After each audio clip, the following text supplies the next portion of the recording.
Y'all ready? Morning, everybody. Call the meeting to order. Today, Friday, November the 16th, 10 a.m. begin the meeting. I'd like Mr. Beard to say the prayer, and Mr. Clark to say the pledge. Please stand. Raise the flag. I pledge allegiance to the flag of the United States of America and to the republic for which it stands, one nation, under God, indivisible, with liberty and justice for all. Please join me in praying the Lord's Prayer. Our Father, Lord in heaven, hallowed be thy name. Thy kingdom come, thy will be done, on earth as it is in heaven. Give us this day our daily bread, and forgive us our trespasses, as we forgive those who trespass against us. And lead us not into temptation, but deliver us from evil.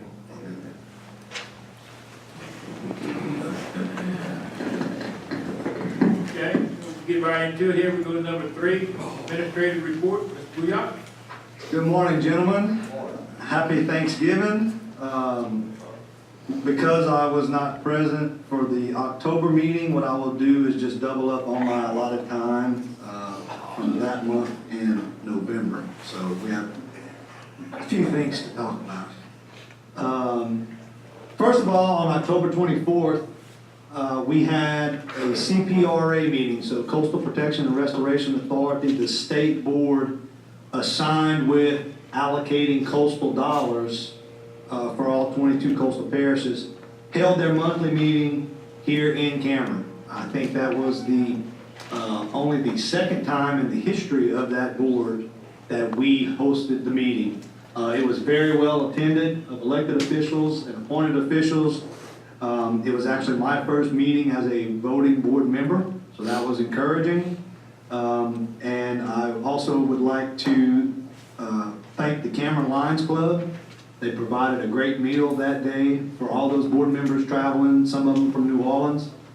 So they enjoyed it. They appreciated the hospitality and the fellowship. Earlier this week, on the 13th, we had around 30 people from throughout the 5 parish area come to Rockefeller. As you may recall, every year the Leadership Southwest group finishes up their year in Cameron. They take a coastal tour. They learn a little bit about our economic development. Ms. Marceau was there to discuss the status of a lot of the projects. Scooter does a great job of explaining the technical side. And then I get to follow up with where we are generally as a parish and what our efforts locally have been as it relates to coastal protection and restoration. Each year they're asked to rank their sessions, which are hosted throughout the 5 parish area, and normally we are the highest ranked session. So according to those individuals themselves, they enjoy listening to me talk. I know Danny didn't get a vote on that, so that's okay. Mr. Miles Abear and I participated in a NACO Strengthening Counties workshop. That's actually why we were not here for the previous police jury meeting in October. Our Southwest team had a very good workshop. So you had counties from all over the country that were present. And I will tell you this, it was very encouraging for us to see that a lot of people were requesting our counsel on certain issues in their counties. It was encouraging to see that our learning experiences through Rita and I have put us in a very progressed state compared to some others. And so it was very eye-opening for me to see the fact that maybe we were heading in the right direction or we're already there where we needed to be comparatively to other parishes. The goal for our team is to get started on a watershed initiative, a regional watershed initiative. And there's a purpose for that. On November 7th, I participated in a meeting in Lake Charles with the Louisiana Watershed Initiative. Between the 2023 State Master Plan, and yes, we're already working on a new Coastal Master Plan. We just finished 2017, but we're already working on a new one. It seems as though the effort and the focus is going to be on watershed-wide regional projects. For us in our area, we have to understand and be able to articulate what our priorities are and why. Why is it important to us? And so, on November 7th, we met with GOSEP and the Disaster Recovery Unit, the Alliance for Positive Growth, some gravity drainage districts, the CPRA, and the entire discussion was centered around policy and projects on this region-wide basis. I will tell you, we are the bottom of the drainage system. We have to remove their water for them. And so at times when their infrastructure is going to improve upstream, we're going to have to continue to be involved and engaged with improving our infrastructure as well. At times, awareness and education on the fact of 2 weeks of a southeast wind, we're not going to drain a lot gravity-wise. You know, until we get some fronts come through in the wintertime, you may not drain a lot. So we have to remain at the table and most certainly stay engaged with these policymakers. And with that, I will defer to any questions. Wow, man, that was too much work. I got some other things there on the agenda. Yeah, You need more? No, I said. We can talk about camera fishers if you need more. I was going to ask you about Karen. So we're at about 80% expended on all the equipment. There are 2 remaining issues that are about 100,000. 3 issues. Okay, HVAC, conveyor. The pneumatic conveyor system that we rejected their bids originally, and that needs to be rebid. And then the third issue is the wastewater treatment to make it operational. Those are the 3 priority issues to complete that facility with the funds that we have. Are we rushing them in to be ready for the spring season? The goal is to be operational prior to May 1st. Or May the 1st? And we're working on getting that in. There's about $169,000 left in the budget to do those 3 items. It's gonna be pretty tough to get within that. So as we go out for bid, there's some items we have on the agenda to authorize bids for the HVAC systems. And, as we start getting these bids, we'll see, just where it's gonna stand at. But it's gonna be tough to get in with the $170,000 that's left. There may be other funding that's needed. Let's hope we can do something. We're shooting for May. You get it from May 1st, at least we operate. I mean, it's Right. been dragging on long enough, so. That's right. Now, are they offering to pay any help at all? Like Those- those from original? We have requested a face-to-face meeting to discuss that. Just so everything is in writing, all of the CEAs, the material issues within the CEAs are all put back on the table. And that face-to-face discussion results in a very concrete plan of how to go forward. And that is going to happen, I hope, very, very soon, very soon. The district attorney on our behalf is requesting a meeting, yes. Good deal. Any more questions for Ryan? All right, let's move to, number 4, we're gonna. This is an issue that was brought up, Ms. Jones asked us, it's been a couple of months. It's the local contractor's a bidding type issue, and I would think y'all might want to wait until she gets it in next month. It's something that she sent to us for us to Okay. consider. So let's just skip that and go to number 5. Public hearing comments on an amendment to building code permits, RV ordinance, Police Jury District number 2. Darryl, I'll let you read all of that.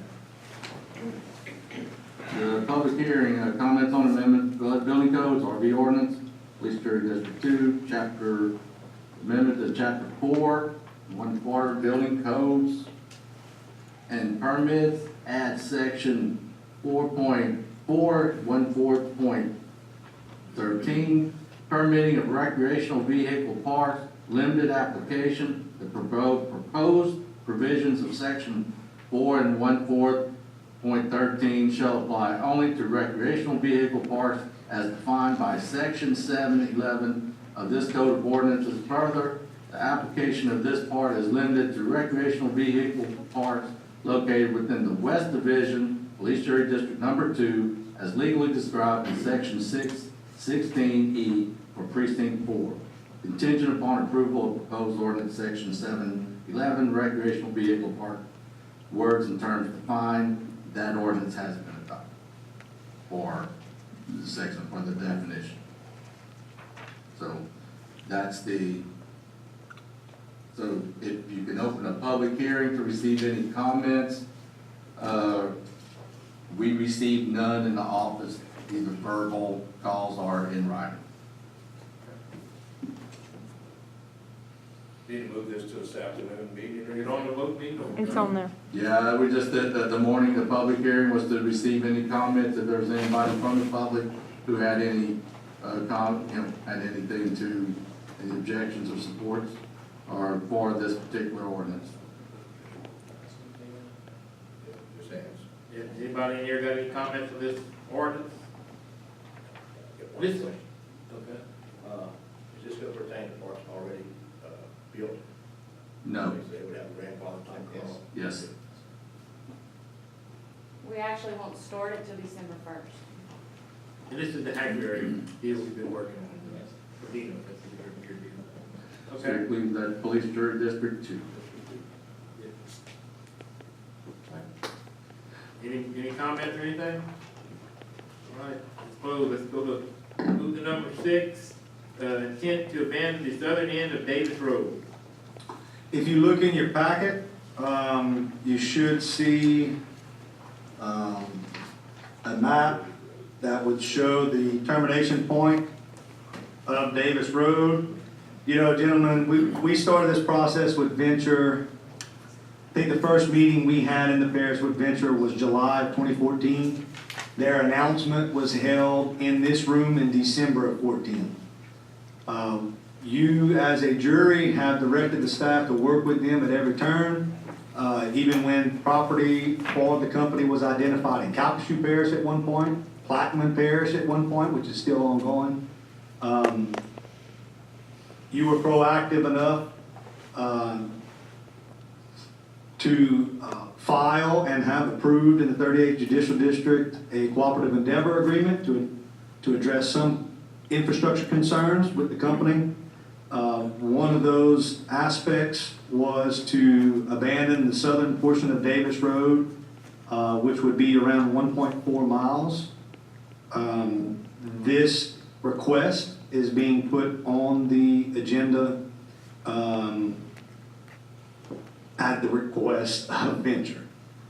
They feel very comfortable with where they are permitting wise and feel that it's an ideal time to begin this process, get public comment, hear their concerns, and we would work towards resolving and or mitigating as many of those issues as we possibly could. So again, they are moving ever so closely to final investment decision. This is one aspect of that process, just to get it started. And this is just to go out for public comment? This is just to accept public comment, yes. Yes. It's on the voting. That is on the agenda for y'all's action this afternoon. Good deal. But we did want to make everyone aware of the dimensions. And it should be noted, prior to getting too far into this, in a previous meeting with Venture, Mr. Doxey brought up the issue of the boat launch and having access to a launch in a temporary fashion. And so the company has committed, they have worked with local landowners to identify other boat launches to use temporarily during construction of the permanent boat launch on Davis Road. And so even though that specifically was not referenced in the CEA, the company is still, as it relates to infrastructure down this Parish Road, they are still committed to working through that access issue. We still will have the Henry Boat Launch on the west side of the channel, which was put back with grant funds post Ike. However, they want to identify a launch in the Cameron community on the east side of the channel, and they are working through that. Not finalized, but working through that issue today. Good, good. Any questions? Yeah, the termination point, is that where their lease is gonna start? Their lease exceeds that point. Their lease is actually well to the north. I'm just questioning if there's gonna be any concern with the businesses of that. The docks are all leased by them. Yes. That's a good question. You have one leasee of the docks south of the termination point and one landowner all the way to the pier. So you have state lands office and then you have one landowner. Yes. Good deal. Any more questions? All right, let's move to number 7. Mr. Mark McComb, Beachfront Development District number 1.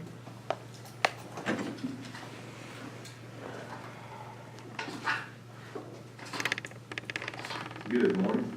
Good morning.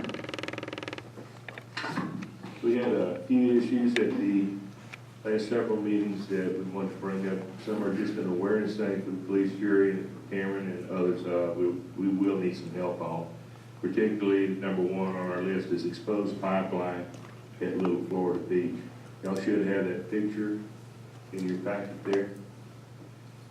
So we've noticed and have been brought to the attention several times, it is not only a safety hazard, at some point it may pop up. Pipelines are a lot lighter than the water around them, and they can, if you start uncovering them, actually at some point violently come up out of the ground. Number 2 is beach access. So that is now at a point with the existing erosion we have ongoing, preventing access to the beach east or west of there. There is a fence there. I'm not sure who permitted the fence.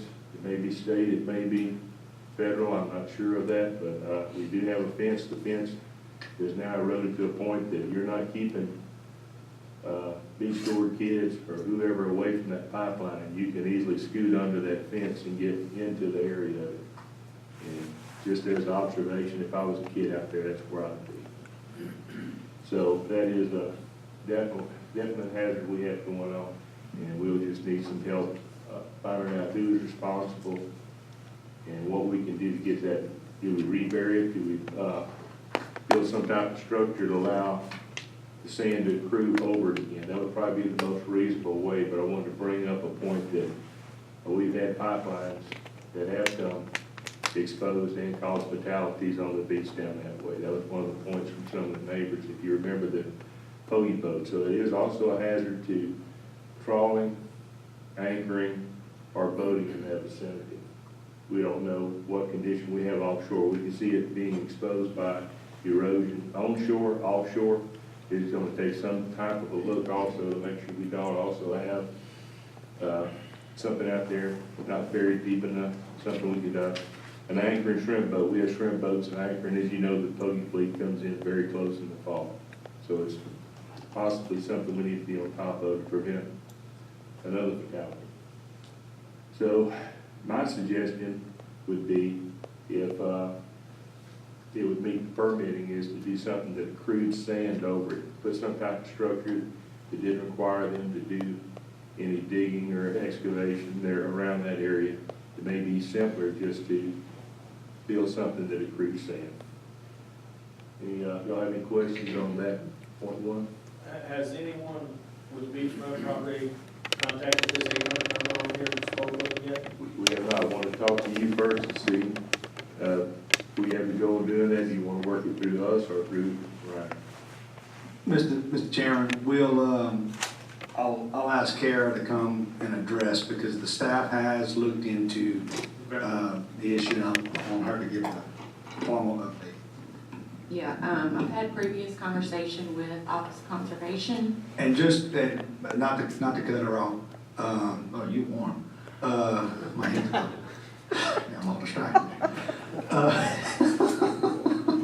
anyway, this issue also arose in Rutherford Beach about 2 or 3 weeks ago. And so when we were made aware of this issue, we had already begun looking into the previous issue. So it's on both ends of the parish. So first, we had to figure out what agency regulates the safety of this pipeline. We have, since this is an interstate pipeline, it is regulated through U.S. Department of Transportation, Pipeline Hazard Materials Safety Administration. So I contacted Office of Conservation, and they have a good working relationship with them, and they have brought this concern to that agency, both Rutherford Beach area and this pipeline. So hopefully we can get some answers pretty quick, and we will keep you updated on that, Mr. Martin. Okay, thank you. Yes, and they are checking to make sure they obtained a right-of-way to erect that chain link fence around their pipeline. He did say that the compliance for that agency, their main issue is to protect the pipeline. So they know it is an ongoing maintenance issue for that exposed pipeline, so I think that was their last resort. They're seeing if it's a permanent fix or is it just temporary. So, that's why the chain link was erected. Well, they saw the erosion on the Right, area, for the moving protection further of back. that. So all we're gonna Right. see with more storms is, particularly this spring, I'd say the pipeline will be half exposed. Right, The rate we see it progressing. So they'll see it intermittently, we see it very regularly, and they may not be aware of the rate of erosion we have going on right now, but between Hurricane Harvey and current, we've had a lot of sand moved from that particular area, probably 50 feet. okay. But we'll keep you updated on what. Another 50 whatever. feet, and then we'll be out in the open. Okay. Yes, sir. But I've had conversations with the operator of that pipeline. The pipeline's been exposed probably since Reed. That's caused by shoreline loss. It was full for the cover up to that point. To lower that pipeline, they would have to go through several public roads and get further enough along where they can get it deep enough to where it can actually lower it and go offshore and get it. So they have looked at it. It would be costly to lower it, it can be done. But they said that they were required to protect the pipeline from access, from damage. And the fence supposedly does that, but if you look at the picture, it's outside the fence. The only reason I'm bringing this up is that PHMSA does not dictate that they need to repair that pipeline. And what is that, just for us, that? But at PHMSA, that pipeline hazard material, safety. They're the ones that they're on at DOT that actually regulate most of the pipelines that they. So we're not gonna get to this from a safety, pipeline safety act. We're gonna get to this from a right-of-way issue with the state, if we wanna lower it. But the reason we really need to look at this close, how many pipelines we got across that beach? We're gonna run into this time and time again, so if we can start heading in the right direction, get the state on our side, figure out how to handle this issue, we'll be ahead of the game.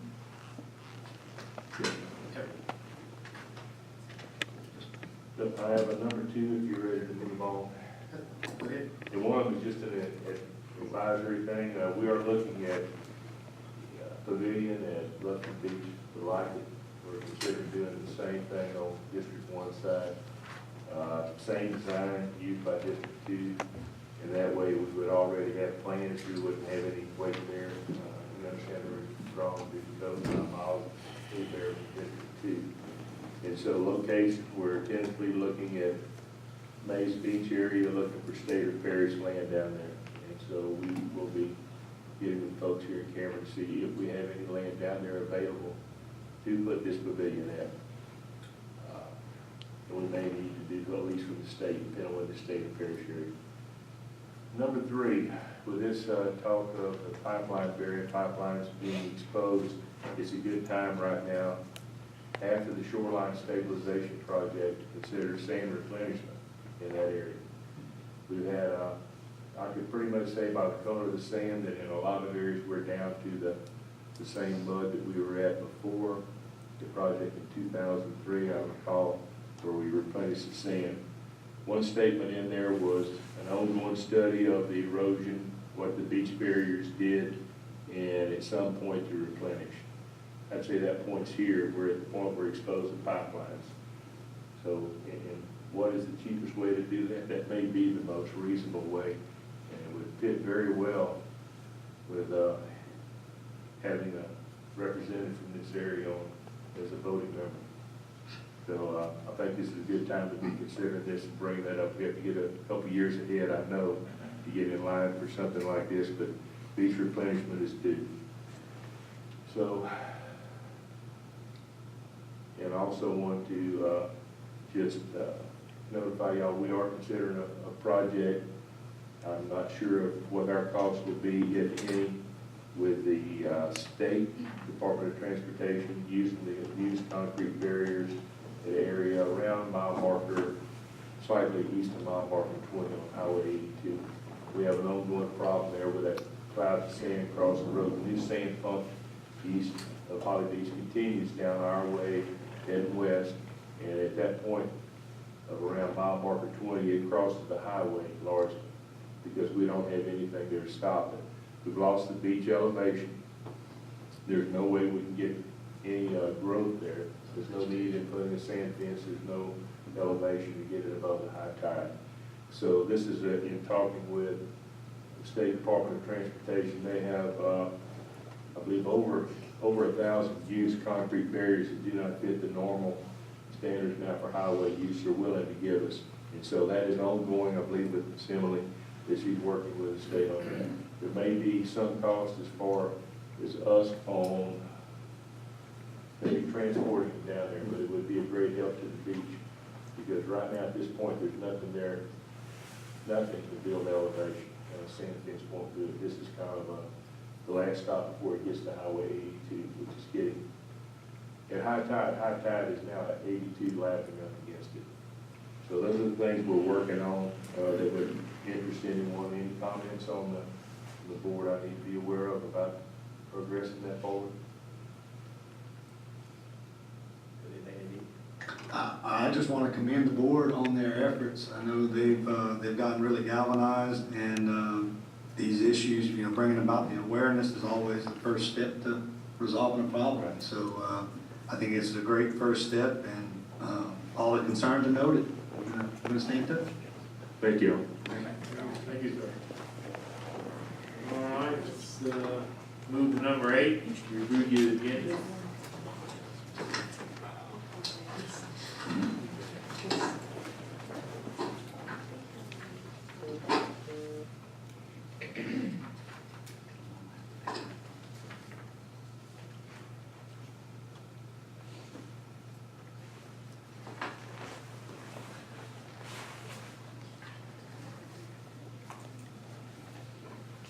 Darryl, on the courthouse renovations,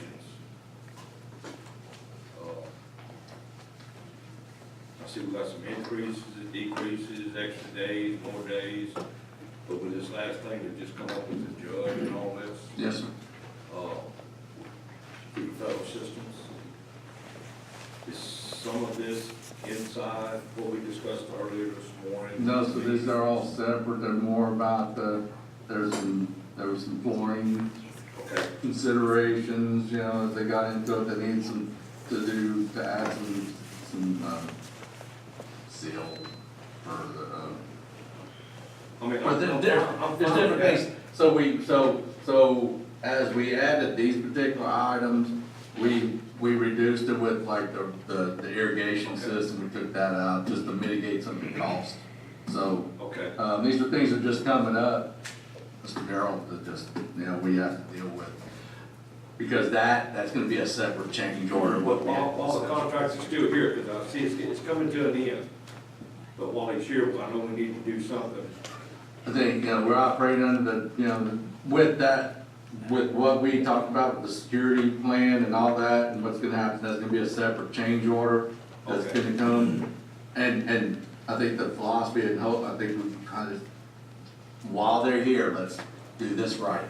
Let's get Yes. everything in that we can, because from a change order standpoint, we're still having, we spent some additional funds, but, I mean, Okay. we're still good. Not as much as maybe Yeah, honestly, not as much as I anticipated. No one from the or anybody contractors else in, did. and no contractors in the room, I mean, you know, not touching that building for 80 years, we all knew that there was a chance that some things would arise that were unforeseen.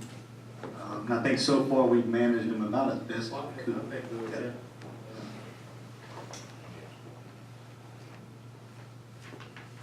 Thank you, Darrell. The other change order has some weather days on the Hackberry Fire Station that they're requesting, so You that, want another 99 days? yes, sir. And most of the days are August, September, when it started raining. There's 60 days there in those 3 months. And, so that's on there for y'all's consideration. We do have some authority to start purchasing furniture and stuff for the judge and, you know, for their move back to the courthouse. So we're starting that process as well. Did y'all have to take a contractor when it's pretty like this, why aren't they out there working? You have 4 days of pretty weather, 2 days of bad weather. Look, I've been working, I work a lot in Hackberry, I'm in and out of Hackberry all day long, every day just about. And I have yet to see them one day, and it was raining the day they were working inside. When it's weather's pretty, they're not working. I don't understand this. I'm in and out of Hackberry, you know, I'm in there probably 3 or 4 days a week. And I watched where the sun was shining and nobody's working. And when it gets kind of cloudy, it starts to rain, you might have one person there. And Yeah. I'm just curious why all of a sudden they keep asking for days, but they're not gonna work. Nobody can answer that. They had, and then they had additional days in the last change order. All right, that's good. You know, I mean, but, that's fine. I mean, I'm but not. the fire department has they started working on a punch list. The items the fire They better hurry department. up, they're gonna come back and ask for another 90 days again for the punch list. I mean, All your equipment, you see where it's sitting at outside, I ain't pretty. yeah. I just wonder if y'all go through Hackberry, I mean, I don't know. Huh? Y'all. I was. Any other questions? Yeah, I got Karen. 6B, BP land, what's all this, gravity drainage to go with all this diverting salt water to the bass ponds, whatever this is? That's Dory Properties, that's where they're doing that sand nourishment like they did here, just west of the canal. And, they're supposed to do this temporarily, but good question. Well, I mean, if everybody's okay with it. But what they're doing is they're pumping sand from offshore, because there'll be a lot of salt water with it. Right. And we have a place for it to go, so they're trying to convert it back to the spring lake area, canal and stuff that they have. The thing's been already been approved, I'm not sure what the permit's all about, because Right. It's equipment funded project, It's a equipment project. equipment project.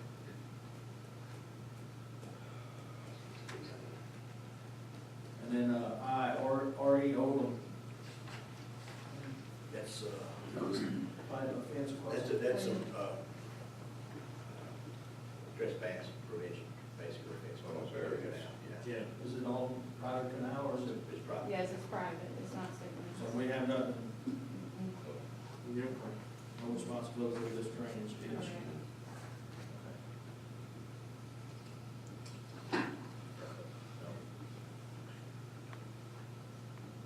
I think you're gonna see some things like this happen in some of the larger parishes when there was there was an effort to have, if you can float it, you can fish it and access. Some people are going to begin looking at ways to prevent people from entering their property through myriad of ways. Well, It's gonna happen. I mean, I know it was. I'm proud of it. May I speak We were for a going through second? this in Grand Lake at one time, and I knew it was an issue, but I just want to make sure it was no drainage, gravity drainages ditch. We have a speaker. Could I speak? You don't have Lori, come up here and talk a little bit. Good morning. My name is Bill Bruce. I'm the manager of Oldham Interest Properties. And this particular incident here, and I agree with you that it's some of the issues of the bill that was tried to be passed, but this canal is on our property with some co-owners, the Browns and Donners, and I represent them today. It's probably a mile and a half from another landowner, and we had the two structures that at the end of the canal done about 65 years ago. And the Browns had a duck camp there. It was burnt down purposely about 6 years ago. We constantly having trash problems, trespass problems, and it doesn't affect any of the parish's drainage because we furnish the pipes under the two levees that it goes to. I also, where I placed it out on the map, I still left the public about a mile that they could come in and fish. So I didn't shut them off at Black Bayou where I could have shut them off. So the Odom family felt like that we want to stop some of our problems, but we also want the public that are good people to have a place to go to fish. So it was an issue that, as we all go through as landowners or people that work for landowners, it's constant trash. It's constant having to get people, they even come barbecue, and it's about 6 miles from our headquarters, so it's isolated where it's at.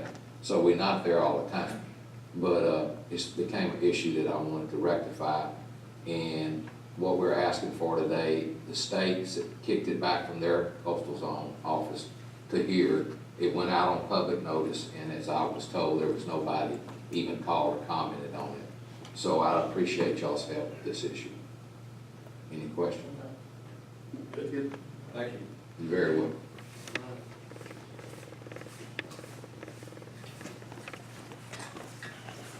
Any more concerns or questions?